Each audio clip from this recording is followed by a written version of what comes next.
Hi, this is Andrew Richardson and Andrew Coyne coming to you for MMA Mania from Capital Strength and Performance in Sacramento.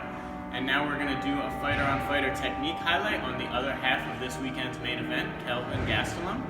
Now Gastelum is a very young, quick southpaw, and he uses his speed a lot more than most fighters, and he focuses on the jab more often than a lot of southpaws. Now often southpaws face orthodox fighters, so they're faced with this open exchange where it's hard to land the jab because his lead hand is in my way. So if I throw a jab, we're going to be there. And that's why a lot of opposite stance exchanges end up with some hand fighting to set up that cross, which is something his opponent is great at. Now, to land the jab against an orthodox opponent, what Gastelum is going to do is from here, instead of taking the outside angle, which is something we've talked about before to set up the left hand with a high kick, Gastelum's going to step inside the foot and shorten that space between his lead hand and my opponent's chin. So from the outside, boom, at the inside angle now, I'm going to land nice and withdraw.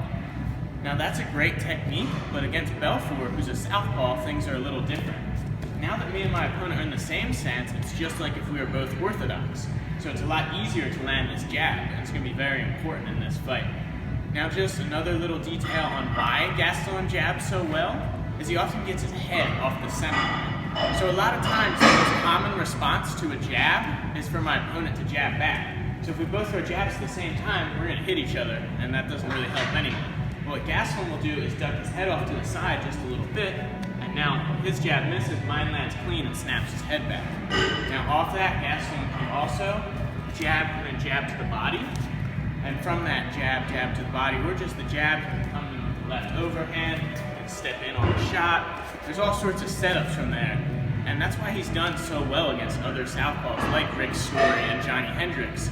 That Gastelum's already good at jabbing, so when he's faced with another southpaw, jab becomes even more open, becomes even more an effective weapon for Gastelum.